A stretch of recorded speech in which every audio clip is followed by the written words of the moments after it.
Gawin natin to. Let's go. Punta tayo sa CapCut, new project. Kuha tayo ng isang video dyan. Gumawa na lang ng isang video dyan. Yung nalabas yung mukhang taong yan. Kita nyo yan? Yan banda, split natin. Tapos yan, lipat natin sa unahan. Yan, pagbalitin natin. Tapos yung pangalawa, ibaba natin gamit ang overlay. Ipantay lang natin dyan. Next natin, para masakto natin yung tao at yung paglabas ng tao sa pinto, hanapin natin yung opacity. Adjust lang natin yan sa 57 para makita natin yung paglabas ng tao kung sakto ba. Basta ita-timing lang natin yan para hindi magsabay yung tao, yung mula galing sa pinto at yung nasa labas na kumatok.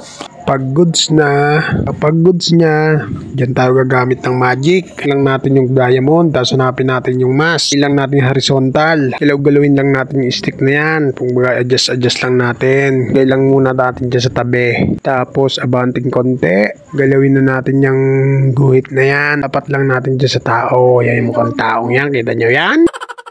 Galaw-galawin lang natin yung guhit na yan hanggang sa mawala yung isang tao. Habang nawawala yung tao, adjust natin yan hanggang sa mawala na yan. Tapos ulitin natin, pag goods na, ready to export. Ulit-ulit lang ang practice mga loads para makuha nyo. Para goods na goods ang reels nyo.